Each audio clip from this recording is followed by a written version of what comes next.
무리를 불러 이르시되 듣고 깨달으라.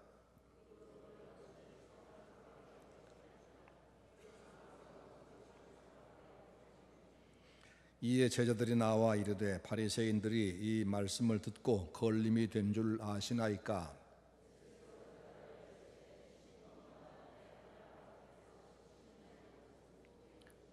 그냥 두라. 그들은 맹인이 되어 맹인을 인도하는 자로다. 만일 맹인이 맹인을 인도하면 둘 다 구덩이에 빠지리라 하시니,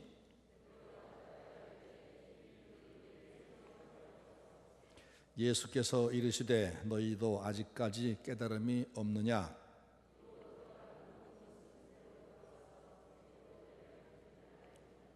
입에서 나오는 것들은 마음에서 나오나니 이것이야말로 사람을 더럽게 하느니라.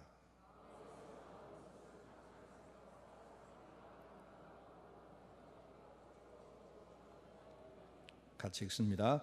이런 것들이 사람을 더럽게 하는 것이요 씻지 아니한 손으로 먹는 것은 사람을 더럽게 하지 못하느니라. 교리 공부 14번째 시간입니다. 오늘은 죄의 성질과 결과에 관한 말씀입니다. 여기 주전자가 하나 있는데 눈에 안 보이죠? 있다고 칩시다. 이 주전자가 하나 있는데 이 속에 뭐가 들어있는지 아십니까? 주전자 속에 있으니까 안 보이죠? 알아보는 방법은 뭐지요? 기울여 보면 알지요. 기울여 보면은 물이 나오면 물 주전자, 그러죠? 들기름이 나오면 들기름 주전자, 막걸리가 나오면 막걸리 주전자, 그러죠? 기울여 보면 나오는 걸 보면 그게 뭔지를 알 수 있지요. 오늘 본문이 뭘 말씀하느냐면 사람 속에서는 뭐가 나오느냐? 뭐라고 했죠? 온갖 더러운 게 나온다.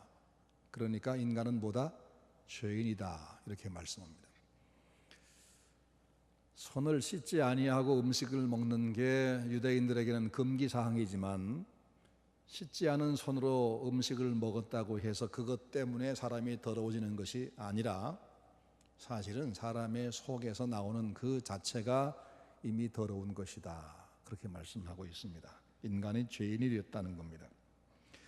웨스트민스터 신앙고백서에 의하면 아담과 하와는 온 인류의 시조이기 때문에 그들이 범한 죄의 그 죄책, 즉 죄의 형벌이 모든 후손들에게 전가되었다. 또한 그 죄로 인해서 사망과 부패한 성품이 통상 출생법에 의해서 탄생한 모든 자손들에게 전가되었다라고 말합니다.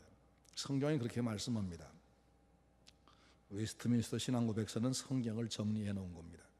따라서 아담과 하와를 시조로 둔 모든 인생은, 원숭이의 자녀는 혹시 모르지만 사람인 사람은 아담과 하와의 후손된 인간이라면 당연히 죄를 물려받은 존재다. 그렇게 말씀합니다.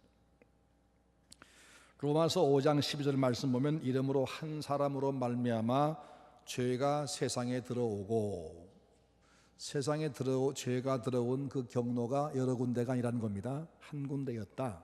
아담 하와 시조를 통해서 들어왔다.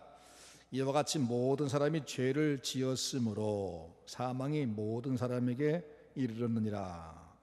또 로마서 15장 19절 말씀, 한 사람의 순종치 아니함으로 많은 사람이 죄인 된 것 같이 한 사람의 순종하심으로 많은 사람이 의인이 되리라. 여기서 한 사람이 순종치 아니함으로란 말은 그 한 사람이 누구죠? 아담을 말하지요. 또 한 사람이 순종함으로, 이 한 사람 누굽니까? 예수 그리스도. 그렇습니다. 그러니까 한 사람 예수 그리스도로 말미암아 구원이 오는데, 이 구원은 한 사람인 아담의 범죄로 우리에게 임한 영원한 죄와 멸망을 구원하는 것이다, 그 말입니다.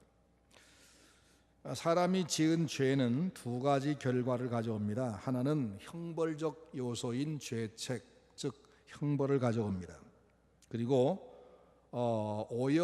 오염이라고는 이 도덕적 요소를 또 가지고 있습니다. 그래서 사람은 법적으로도 죄인이고 벌을 받아야 되고, 그리고 실제로도 우리가 왜곡돼 버렸다, 오염돼서 더러워졌다, 그렇게 말씀합니다. 그래서 의인은 없나니 하나도 없으며 인간 중에 죄가 없는 사람은 아무도 없다. 마리아는 죄가 있을까요, 없을까요?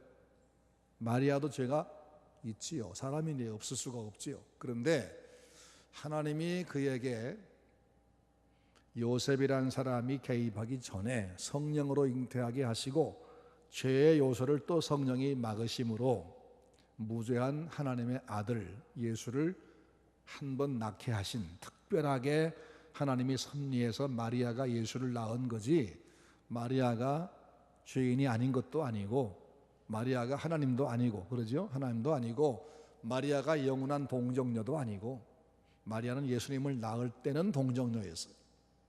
그러나 예수님 낳은 뒤에 요셉, 야고보 동생들을 낳았다고요. 요셉과 결혼해서. 그래서 인류는 누구든지 다 죄인이다. 죄가 뭐냐라고 물으면 죄는 하나님을 떠나간 거죠. 지난 시간에 말씀드렸죠. 죄는 하나님께서 그어 놓으신 선, 너는 피조물이고 나는 창조주니까 요 선은 밟지 말아라, 이건 넘지 말아라 하고 선을 그어준 게 있는데, 그게 바로 선악과라는 나무였어요. 그게 없었더라면 인간이 하나님과 구분이 없을 뻔했어요. 그냥 뭐 밟고 넘어가고 하나님의 머리를 밟고 올라서도 이 지가 죄를 짓는 건지도 알지 못하게 될 뻔했어요. 그런데 하나님께서 선을 딱 그어 놓으시면서 너는 인간, 나의 피조물, 나는 너를 창조한 하나님이야, 이 선은 넘지 마라. 이 나무들 전부를 내가 누리지만 요 하나만큼은 범하지 아니함으로써 네가 내 본분, 내 위치를 넘지 말아라 하고 말씀했는데, 그걸 넘어선 것이 죄예요. 그래서 하나님과 우리 사이가 멀어진 거죠. 하나님 곁에 있을 수 없게 되고 쫓겨나 버린 것이죠. 죄란 법률상으로 하나님의 명령을 어기거나 그분이 명령한 명령을 다 지키지 못하는, 부족하거나 어기는 것이 죄라고 했는데, 이 죄, 아담과 하와가 지은 죄로 인해서 어떤 결과가 왔느냐, 결국 하나님과 우리 사이에 간격을 만들었다. 첫 번째 게 그겁니다. 죄란 말을 나타내는 히브리 말이 하타 혹은 하말티아란 말인데, 하마르티아, 이 말은 표적을 놓치다, 빗나가다, 그런 뜻이에요. 하나님께서 너는 이렇게 되어라, 너는 마땅히 이런 존재가 되어야 한다 하고 우리 인간에게 목표를 주었어요. 하나님이 정하신 본래 우리를 창조한 목적이 있었다고요. 양궁 선수가 관역을 향해 활을 쏘지 않아요? 제일 가운데 골대를 맞춰야 10점이 맞죠. 하나님께서 우리를 창조할 때 넌 이런 존재가 되라 하고 목표를 정해 주었는데, 거기서 빗나가 버린 것, 하나님이 기대하지 않은, 하나님이 되지 말라고 한 그런 존재가 되어버린 것을 죄라고 그래요. 또 파라바시스란 단어가 또 있는데, 이것은 밟고 넘어간다, 그런 말이에요. 아까 말씀한 대로 하나님이 그어주신 선을 넘어가는 것, 그걸 뭉개버린 것, 이게 바로 죄라고 하는 겁니다. 인간이 지켜야 될 선을 넘어서 하나님의 영역에 도전한, 하나님의 영역을 밟고 들어간 교만, 이게 바로 죄의 본질입니다. 하와는 인간으로서 만족하려고 하지 않고 하나님이 되려고 하다가 망했죠. 그렇죠? 그래서 인간이 하나님과 동행하지 못하게 되고 하나님과 사람 사이가 간격이 생겨버렸어요. 이사야 59장 2절 말씀, 오직 너희 죄악이 너희와 너희 하나님 사이를 내었고, 죄악이 너희와 너희 하나님의 사이를 내었고, 너희 죄가 그 얼굴을 가리어서 너희를 듣지 않으시게 함이니 라고 했어요. 죄는 결과적으로 하나님과 우리 사이가 가까웠던 관계가 멀어진 겁니다. 이렇게 창조주 하나님이 본래 지어놓으신 그 자리, 그 목표, 이것을 빗나가서 떠나가는 것, 하나님에게서 멀어져 가는 것, 이게 죄라고 하는 거죠. 이사야 1장 14절 말씀, 슬프다 범죄한 나라요, 허물진 백성이요, 행악의 종자요, 행위가 부패한 자식이로다. 그들이 여호와를 버리며 이스라엘의 거룩한 자를 우습게 여기고 멀리 떠나갔다 라고 했습니다. 떠나갔다. 이런 점에서 죄는 관계적 성질이 있는데 죄는 관계를 파괴해버려요. 관계를. 하나님과 인간과의 관계가 파괴되고, 그것만 아니라 인간과 인간과의 관계도 죄는 파괴시키고, 모든 관계를 파괴하는 것이 바로 죄의 성질입니다. 오늘 읽은 말씀이 뭐라고 하지요?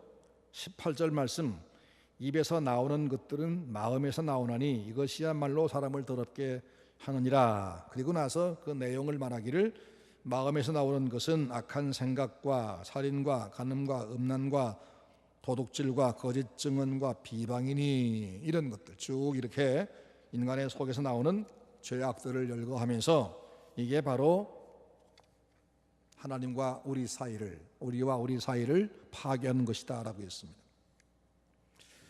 내가 마땅히 가까이 해야 할 사람과 멀어져 있습니까? 그게 바로 죄의 영향입니다. 그 자체가 죄고요. 하나님에게 가까이 가지 않는 것 자체가 죄이고, 그리고 지금 내가 하는 게 가까이 가지 않는 것, 그것이 바로 죄 때문에 온 영향이고 그렇습니다. 가까이 가지 않게 된 현상도 죄이고, 그렇게 된 이유도 죄 때문이고, 자식이 부모에게서 멀어지는 것이 그게 옳은 일입니까? 아니죠. 당연히 잘못된 것이죠. 학생이 스승과의 거리가 멀어지는 것, 그게 정상이 아니죠. 성도가 목사와의 관계가 멀어지는 것, 그게 정상입니까? 아니죠. 이 모든 비정상적인 관계, 바로 이게 자체가 죄이고, 그리고 원죄에서 나온 겁니다. 죄. 그러니까 이게 멀리 있는 게 아니에요. 우리 속에 늘 솟아나오는 겁니다. 우리가 자꾸 사람들과 관계, 이것 때문에 저것 때문에 거리를 자꾸 두기 시작합니다. 자꾸 거리를 냅니다. 사이를 자꾸 벌립니다. 이게 바로 죄라고 하는 겁니다. 나는 지금 마땅히 가까워야 할 사람과 거리가 멀어진 것은 없을까 생각해 보세요. 내가 죄이란 증거들입니다. 그 다음에 두 번째 죄의 영향은, 죄는 자기를 사랑하게 하고 하나님의 은혜를 거부하게 만듭니다. 죄는 자기를 사랑하게 하고 하나님의 은혜를 거부하게 합니다. 돈을 사랑하며 쾌락을 사랑하기 때문에 하나님으로 만족하지 못하고 탐욕에 사로잡혀서 자기 몫을 챙기기 위해서 무정하고 무자비한 일을 행하게 됩니다. 로마서 1장 28절 이하에 봅니다. 또한 저희가 마음에 하나님 두기를 싫어하며 하나님께서 저희를 그 상실한 마음대로 내버려 두사 합당하지 못한 일을 하게 하셨으니 곧 불의, 추악, 탐욕, 악의가 가득한 자요, 시기, 살인, 분쟁, 사기, 악독이 가득한 자요, 수군수군하는 자요, 비방하는 자요, 하나님의 미워하시는 자요, 능력한 자요, 교만한 자요, 자랑하는 자요, 악을 도모하는 자요, 부모를 거역하는 자요, 우매한 자요, 배약하는 자요, 무정한 자요, 무자비한 자라. 이게 다 누구의 것이냐? 우리에게서 지금 가득한, 우리에게서 계속 나오는 것들입니다. 이런 점에서 죄는 도덕적 혹은 윤리적인 성격이 있습니다. 죄는 윤리의 붕괴를 가져옵니다. 여러분, 우리는 성경이 말씀하기를 죄인이라, 실제는 죄인, 그리고 법적으로는 의인, 그러죠? 우리가 실제는 죄인인데 예수님께서 너희는 이제부터 내가 죄인이 아니고 의인이라고 간주해 줄게. 왜? 의인이신 예수의 피를 네가 믿었으니까. 그래서 우린 이중적인 그런 그 위치에 있는데, 하나님의 법정에서는 의인이라고 우리가 그렇게 간주를 받지만, 하나님 그렇게 여겨주시지만, 실제는 지금도 우리가 죄인이에요. 우리 속에서 나오는 것은 의가 아니라고요. 우리가 가장 바른 게 아니라고요. 그러니까 자기를 믿지 마세요. 자기를 믿지 마세요. 자기 고집, 자기 주장을 하지 마세요. 내가 가장 옳지 않다고요. 우리 속에서는 자기 이익을 위해서 얼마든지 옳지 않은 것을 옳다고 할 수 있는 사람들이에요. 이게 우리의 지금의 모습이라고요. 사람을 믿지 마세요. 누구나 마찬가지입니다. 우리는 악하고, 우리는 오류가 가득하고, 우리는 왜곡되어 있고, 우리는 우리 자신을 위해서 얼마든지 악을 악이 아니라고 할 수 있어요. 여러분, 변호사라는 직분이 뭔지 아세요? 변호사. 살인자에게도 변호사가 붙지요? 그러면 그 살인자를 변호하는 변호사가 뭐라고 말해야 되죠? 이 사람은 살인한 게 아니라고 해요. 그러죠? 그렇게 자꾸 변호를 해요. 거짓말한 사람에게도 변호사가 붙지요? 그런 거 변호사는 뭐라고 합니까? 이 사람은 거짓말한 게 아니라고 자꾸 우깁니다. 나는 그 변호사를 뭐라고 부르냐면 거짓말쟁이를 거짓말 안 했다고 거짓말하는 거짓말쟁이다. 그런 것 같더라고요. 인간이 그렇게 왜곡되어 있다고요. 자기 이익을 위해서. 사실은 그 사람의 감형을 위해서가 아니라 자기의 그 수입료를 받기 위해서 거짓말을 하는 거라고요. 변호사가 좋은 직분 같기도 하지만 안 좋은 직분 같기도 해요. 죄가 없으면 그 사람은 살 수가 없어요. 죄 속에서 죄를 먹고 사는 거예요.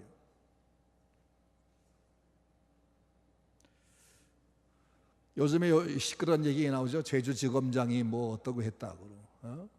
인간을 믿지 마세요. 사람은 다 똑같다고요. 다 똑같아요. 여러분 자신도 믿지 마세요.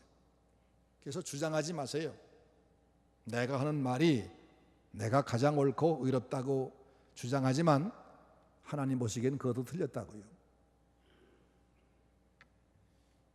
죄는 세 번째로 하나님과 원수가 되게 합니다.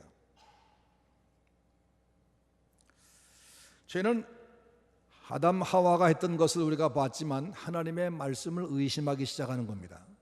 하나님이 이 동산 모든 나무의 실과를 먹지 말라 하더냐 하고 사단이 거짓말을 싹 한번 던지니까 참 그런 것 같다.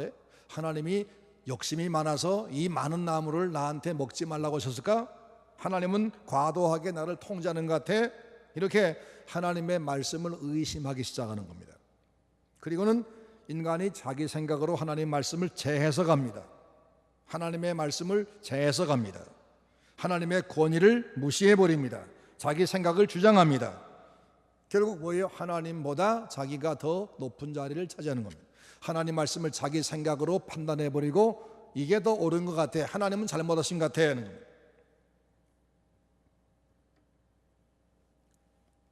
다음 주일 나 설교에 이런 얘기를 좀 하려고 하는데, 예수를 오래 믿은 사람들, 자기가 신앙생활을 가장 잘했다 생각하는 사람 중에는 하나님을 판단하는 사람들이 많습니다. 하나님 잘못하신다고, 하나님이 왜 그렇게 하시느냐고, 어찌하여 하나님이 이런 일을 하시느냐고 하나님을 막 그냥 성토하는 사람들이 있습니다. 하나님 위에 올라서겠다는 생각입니다. 사탄은 아담 하와에게 선악과를 따 먹으라고 했습니다. 하와는 하나님과 같아지고 싶은 마음으로 하나님의 말씀의 권위를 부인하고 제 마음대로 해석함으로써 사탄의 말을 따라버리고 말았습니다. 하지만 예수님은 돌로 떡을 만들어 먹으라 유혹할 때 어떻게 했습니까? 떡보다는 하나님의 말씀을 택했습니다. 하나님의 말씀이 나를 살게 하지 이 떡이 나를 살게 한다 생각하지 않았습니다. 여러분 생각해 보세요. 사람이 밥을 먹으니까 삽니까? 살았으니까 밥을 먹습니까? 살게 하는 것은 밥이에요, 하나님이에요. 밥을 아무리 먹어도 하나님의 생명을 가져가시면 밥을 못 먹어요. 그냥 뱃속에 소화가 그냥 안 되고 뱃속의 위장에 음식이 가득한 채로 그냥 죽는다고요. 음식이 사람을 살게 하는 것이 아니라고요. 예수님 말씀이 그겁니다. 하나님이 나를 살게 하는 거지 음식을 살게 하는 것이 아니야. 음식은 하나님 나를 살게 한 동안에 필요한 것이지 음식이 내게 생명 주는 것 아니야 라는 말씀입니다. 그러니까 내가 이 돌멩이 가지고 떡을 만들어 먹음으로써 생명을 유지하는 것이 아니라 나에게 생명을 주기도 하고 거두게 하는 하나님의 명령에 순종함으로 사는 것이야 라고 했습니다. 성전 꼭대기에 뛰어내려 할 때는 하나님이 도우시는지 안 도우시는지 내가 또 한 번 시험할 필요조차 없다. 하나님은 지금도 나와 함께 계셔. 그걸 나는 의심하지 않을 거야 라고 했다고요. 또 내게 절하라. 그럼 내가 천하 만국과 영광을 다 주마. 그럴 땐 되겠습니까? 나는 다른 그 무엇을 더 얻기 위해서 내한테 경배 안 해. 난 하나님으로 이미 만족한다 라고 했습니다. 죄란 자기 유익을 생각해서 하나님의 말씀을 거부하는 것, 하나님 말씀을 대적하는 것이기 때문에 이건 정치적인 성격이 있습니다. 주권자 하나님을 떠나 자기가 주권을 갖겠다는 것, 이런 정치적인 요소가 있는 겁니다.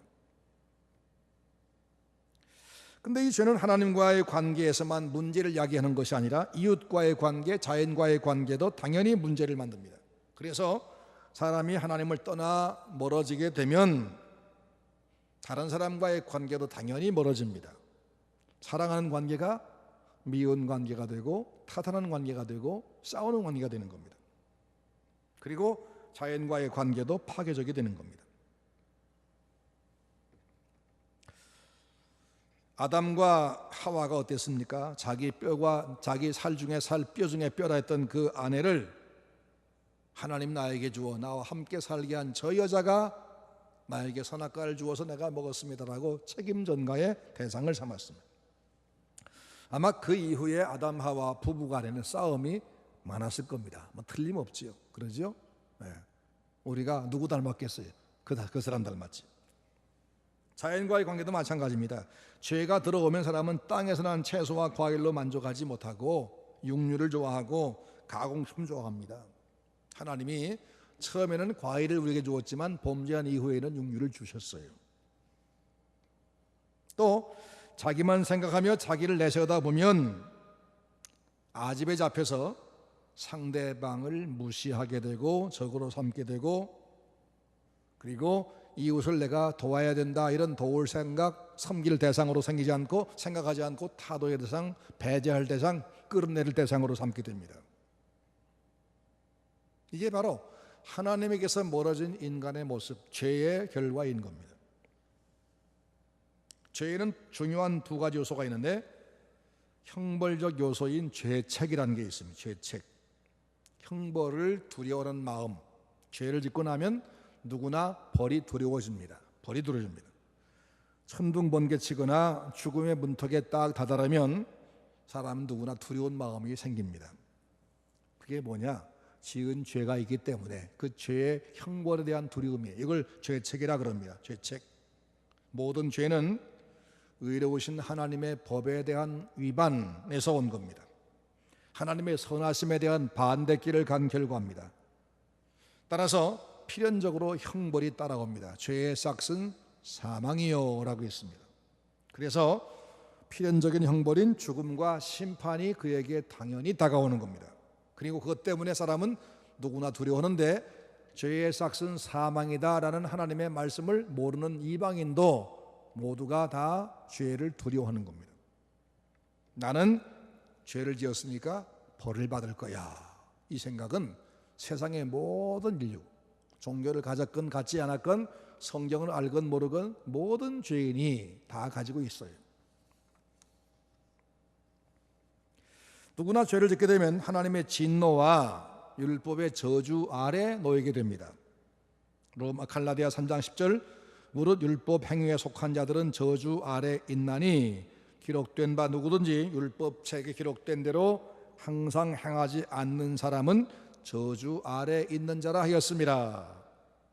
이렇게 죄를 지으면 두려움과 양심의 공포가 작동해서 어떤 위험한 요소를 만나게 되면 내한테 이런 게 오지 않을까 하고 떨리는 마음이 생기는 겁니다. 이게 바로 죄책이라는 겁니다.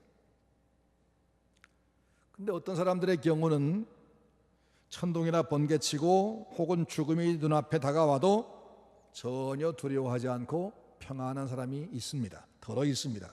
누굴까요? 예수 그리스도를 확실히 믿는, 하나님의 약속을 확실히 믿는 몇몇 성도들에게 해당한 얘기입니다. 이들은 예수 그리스도가 자기의 죄의 값을 책임지고 이미 죽으신 놀라운 그 사실을 믿는 사람입니다. 예수가 나의 형벌을 이미 담당했기 때문에 이제 믿는 자에게는 형벌이 없고 하나님의 은혜와 구원이 있음을 믿기 때문입니다. 로마서 8장 1절 그러므로 이제 예수 그리스도 안에 있는 자에게는 결코 정죄함이 없나니, 이 말씀을 확실히 믿으면 천둥 번개가 쳐도 죽음이 앞에 와도 평안하다고요.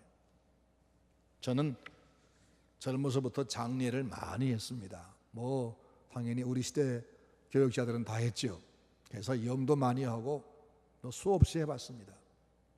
근데 예수 잘 믿은 사람과 잘 못 믿은 사람의 시신이 영 다릅니다. 예수님을 잘 안 믿고 죽은 사람은 시신이 장작개비 같이 뻣뻣합니다. 그래서 수의를 못 입혀요. 요령이 있죠. 이 관절을 손으로 한번 툭 치면 물렁물렁해집니다. 그렇게 몇 번 쳐가지고서 입히는 겁니다. 근데 예수님을 잘 믿는 사람은 얼굴도 그렇게 평안하고, 그리고 수의 입을 때 몸이 아주 부드럽습니다. 왜 그런지 압니까? 마지막 죽음 앞에 공포에 뜨는 사람은 두려워 어쩔 줄 모르고 막 몸부림을 치게 돼 있어요. 그러니까 이 마디가 다 굳어요. 그런데 평안하게 죽은 사람은 전혀 이 관절에 힘을 안 쓰고 죽습니다. 그래서 죽은 뒤에도 몸이 부드러운 겁니다. 그것만 봐도 이분이 믿음이 좋았구나 안 좋았구나 알 수 있겠더라고요. 하나님의 사랑, 하나님의 용서, 이걸 내가 확실히 믿으면 온갖 두려움이 쫓겨납니다. 하나님이 주시는 평강, 세상에 줄 수 없는 평안이 내 안에 임합니다. 예수 믿을 때 이미 우린 사망에서 생명으로 옮겼느니라, 옮길 것이라고 말씀하지 않고 옮겼느니라라고 과거 완료형으로 말씀했습니다. 이걸 믿기 때문에 평안함이 오는 겁니다. 믿음은 이 죄책, 죄에 대한 두려움, 죄의 형벌, 이걸 제거해 주는 겁니다. 죄책은 믿음으로 해결될 수 있습니다. 예수를 믿는 사람은 자기가 지은 죄의 형벌적 요소인 이 죄책을 이미 면제받았기 때문에 최후의 심판자리 가지 않을 뿐 아니라 오늘 이 땅에서 그것에 대한 두려움도 이미 없어졌습니다. 그래서 평안한 삶, 예수 안에서 진정한 감사와 행복의 삶을 오늘 누리게 되는 겁니다. 죄는 죄책, 즉 죄의 형벌에 대한 두려움을 갖다 줍니다. 그리고 그건 두려움만 아니라 실제 형벌이 있습니다. 근데 그건 믿음으로 해결됩니다. 두 번째, 도덕적 요소인 오염이 있습니다. 오염. 죄 지은 결과로 그 피가, 그 사상이 더러워지는 겁니다. 그 선의가 망가진 겁니다. 하나님이 본래 지으신 그 깨끗한 생각이 완전히 더러워진 겁니다. 예수를 믿어 죄 용서받은 성도가 왜 오늘 또 범죄를 거듭할까? 이게 바로 뭘 의미하는가 하면, 과거에 지은 죄에 대한 형벌은 면제받았지만 죄인이 돼버린, 왜곡된, 오염된 이 본질은 아직 정화되지 않았다는 얘기입니다. 이 오염은 아직 정화가 다 안 됐어요. 조금밖에 안 됐어요. 사람이 죄를 지으면 죄에 대한 책임, 즉 형벌을 가질 뿐 아니라 본성이 오염되어서 본래 깨끗한 것이 다 없어집니다. 망가집니다. 더러워집니다. 그래서 용서받은 죄인인 성도도 계속적으로 그 성품은 옛날에 그 더러운 성품을 그냥 가지고 있기 때문에 가만 놔두면 계속해서 또 죄를 짓게 되는 겁니다. 젊은이가 죄를 지으면 감옥에 갑니다. 감옥 가서 몇 년 감옥살이 하고 나오면 그 감옥을 요즘 뭐라고 부르죠? 교도소라고 부릅니다. 교도소가 뭐예요? 교도하는 곳이다. 가르쳐서 다시는 범죄하지 않게 잘 가르쳐 새 사람 만들어 나오는 곳이다, 그런 뜻인데 실제 그렇습니까? 감옥 갔다 오면 진짜 전문 죄인이 돼 나옵니다. 그래서 어떤 죄는 형벌이 몇 년 감옥 가는 거고, 이건 어떻게 빠져나갈 수 있고, 그런 걸 전문적으로 배우고, 또 나쁜 죄인에게 어떻게 하면 감쪽같이 범죄할 수 있다, 이걸 배워가지고 와서 한 번 갔다 오면 두 번, 세 번 가는 일이 자꾸 생깁니다. 왜 그런지 압니까? 오염돼 그 더러운 곳에 갔다가 넣으니까 처음에 초범 때는 그래도 죄에 대해 두려워했는데 감옥 가 보니까 거기 더러운 사람이 많기 때문에 더 오염돼 가지고 온다, 그 말입니다. 더 오염돼 가지고 와요. 이 인간의 오염은 자연히 인간의 부패를 가져왔어요. 부패. 그래서 하나님이 요구하시는 선을 전혀 행할 수 없는 완전한 무능한 존재로 만들었어요. 예레미야 17장 9절, 만물보다 거짓되고 심히 부패한 것은 사람의 마음이라 누가 능히 이를 알리요, 그랬습니다. 세상에 아무리 더러운 시궁창도 사람만큼 썩을 수가 없다는 겁니다.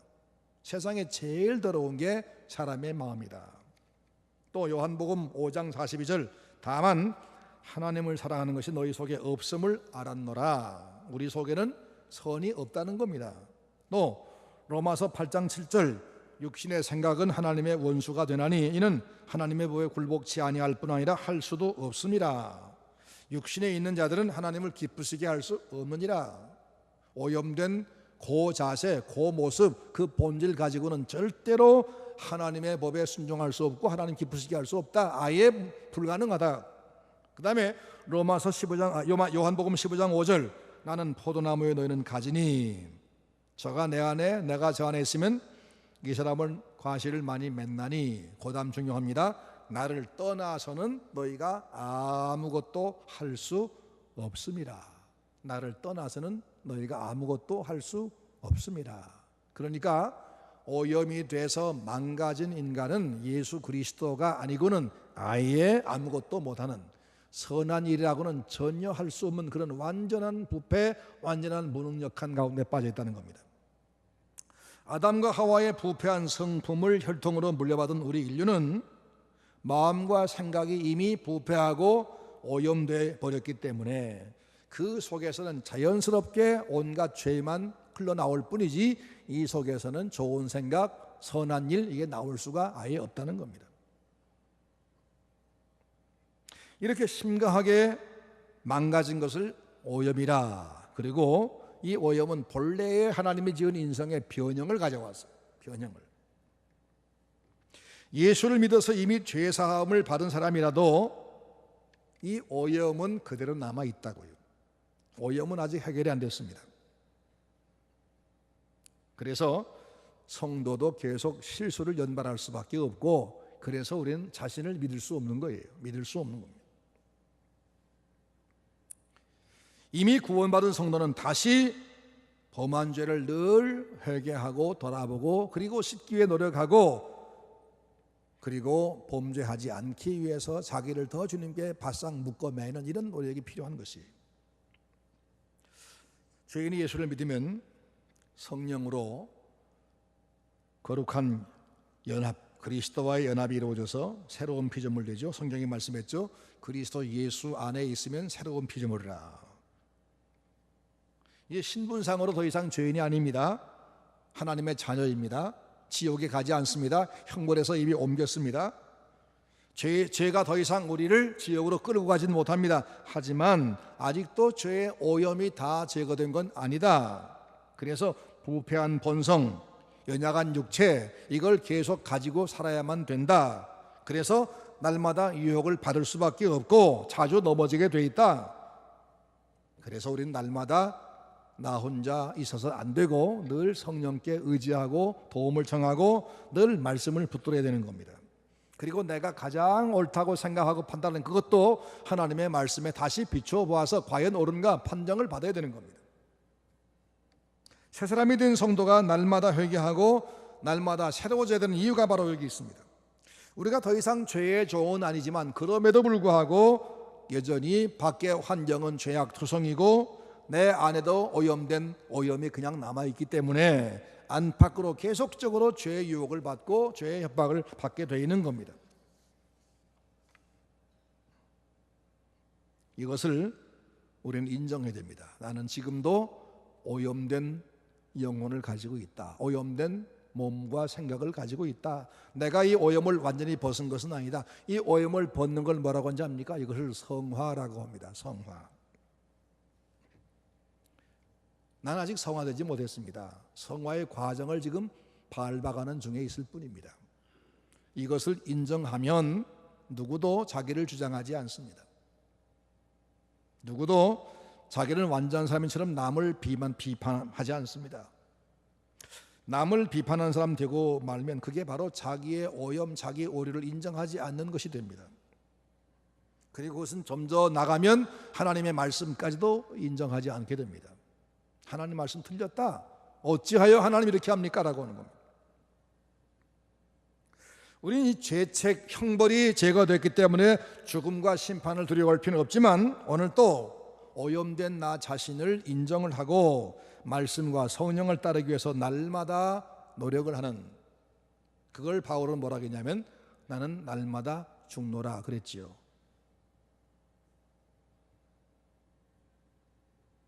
고린도전서 15장 31절, 형제들아 내가 그리스도 예수 안에서 가진 바 너에게 대한 나의 자랑을 두고 단언하노니 나는 날마다 죽노라. 나는 날마다 죽노라.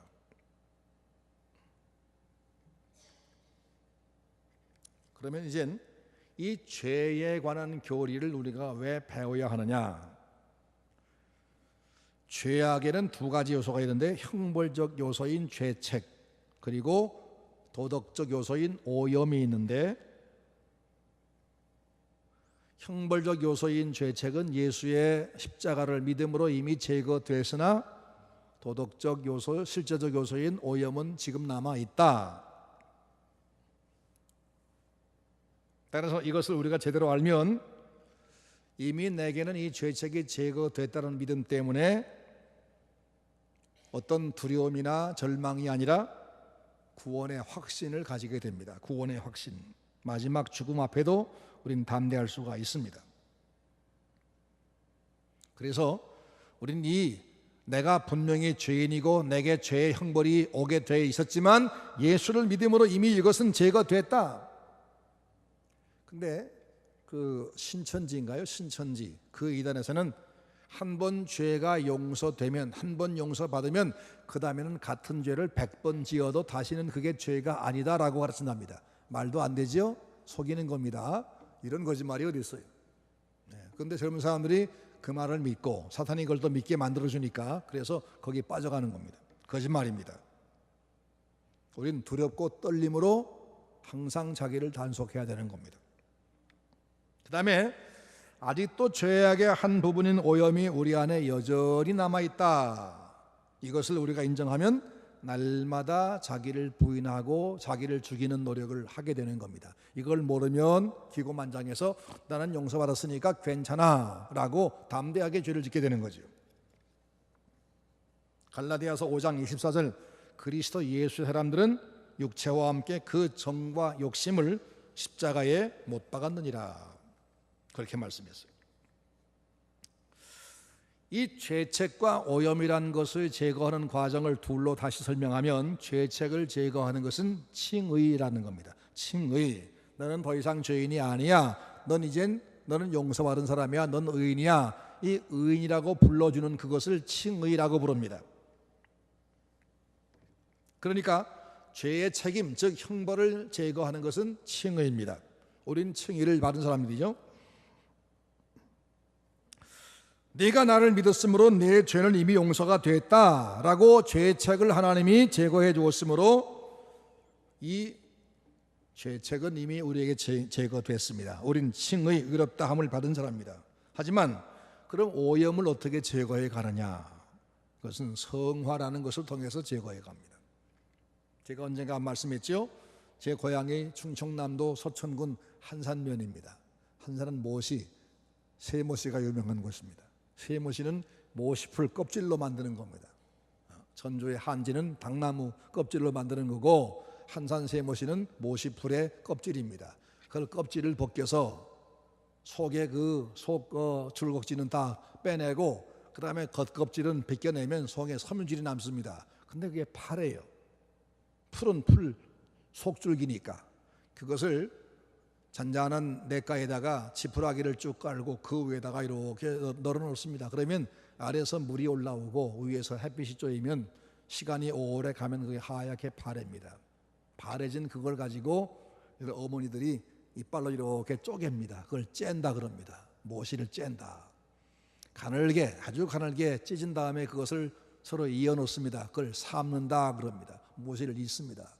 그 다음에 그걸 긴 걸 이렇게 이제 꼬리로 감습니다. 이렇게 해가지고서 모시를 만드는데, 그 시풀었던 그 모시풀 껍질이 물 위에 지푸라기 위에서 밑에 습기를 머금고 오래 햇빛에 쬐이면 한 주일 안에 하얗게 바랍니다. 한순간에 되는 건 아닙니다. 시간이 계속 흘러가면서 제거가 되는 겁니다. 바로 그런 겁니다. 성화는 조금씩 나의 더러움이 바래지는 겁니다. 제거되는 겁니다. 칭의는 나의 외부인 하나님의 법정에서 하나님이 방망이를 들려서 넌 이제부터 죄인 아니야, 너는 의인이라고 부를게, 한순간에 이루어진 것입니다만은 오염은 내 안에 있는 남아있는 이 더러운 나의 사상, 습관, 행실, 성향, 이것이 지워져야 되는 건데, 이것은 순간적으로 되는 것이 아니고 내 힘으로 되는 것이 아니라 성령이 나와 함께 내 안에서 내가 나를 부인하고 나를 극복하고 성령께 의지하고 이런 과정을 오래 밟다 보면 조금씩 이 오염이 제거되는 겁니다. 그래서 이 성화의 과정은 일평생에 걸리는 지난한 작업입니다. 이 성화가 언제 완성되느냐? 그것은 바로 주님 앞에 가는 순간에, 만약에 내가 100%의 성화를 완성해야만 천국 갈 텐데 내 평생의 성화를 겨우 2%밖에 이루지 못했어요. 98% 오염이 남아 있어요. 오염 덩어리죠. 그래도 주님이 그 생애 끝날 때 그 마지막 순간에 나머지 98%는 제거해 주십니다.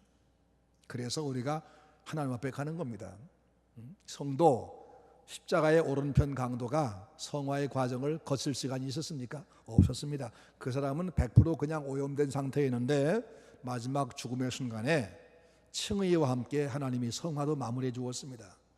누구나 우리는 마지막 죽음 앞에까지 사실은 90%를 남길 겁니다. 아마 기껏 해봐야 한 10% 정도의 성화를 이루어갈 겁니다.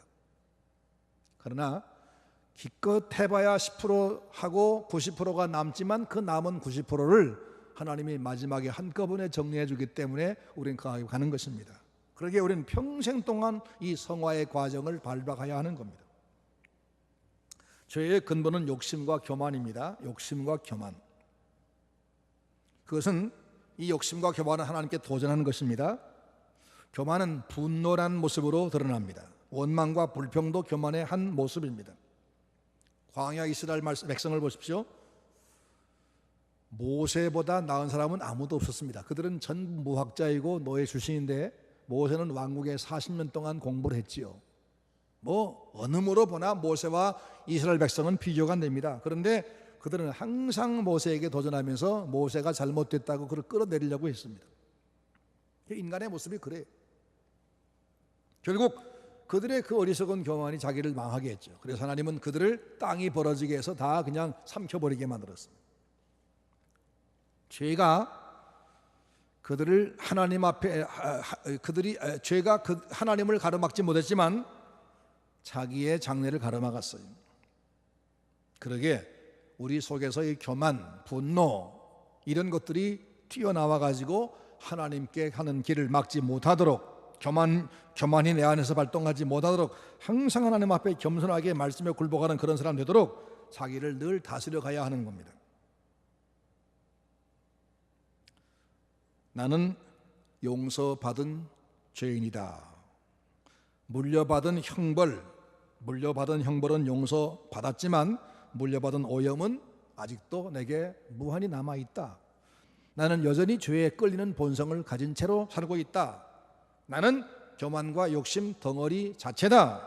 이것을 인정하고 겸손히 자기를 다스리면서 성령과 함께 살 일을 늘 사모하고 또 주님의 말씀에 늘 기대고 그렇게 해서 주님을 맞이하는 데까지 가야만 우리가 하나님 앞에 당당히 갈 수 있을 겁니다. 우리가 죄인임을 인정하고 그리고 이 죄를 씻어준 주님께 감사하면서 남은 내 오염도 제거하기 위해서 내 힘껏 최선을 다하는 그런 성도 생활을 할 수 있기를 원합니다. 기도하겠습니다. 은혜로우신 주님, 죄의 성질과 결과 그리고 이것을 극복하는 비결을 오늘 우리가 배우게 하신 것을 감사합니다. 우리는 본질상 진노의 자식 죄인입니다. 우리는 아담과 하와에게서 죄를 물려받았습니다. 우리 속에 오염이 지금도 가득합니다. 그런데 주님께서 믿음 하나 보시고 우리를 이 죄의 형벌에서 자유롭게 하신 것을 감사합니다. 하지만 오염은 지금도 가득히 남아있음을 인정합니다. 그래서 우리가 어떤 경우에도 교만하지 않도록 나를 단속하고 주님과 가까워지고 말씀에 가까이 하고 성령과 함께하는 이런 생활을 해야만 된다는 사실을 배웠사오니 우리 하나님 한 주간 동안 살 때도 오늘 이 말씀을 기억하면서 늘 자기를 단속하며 승리의 생활하도록 인도해 주시고 다음 주일은 조금이라도 더 나아진 모습으로 주 앞에 나오도록 은혜를 베풀어 주시옵소서. 예수님의 이름으로 기도하옵나이다. 아멘.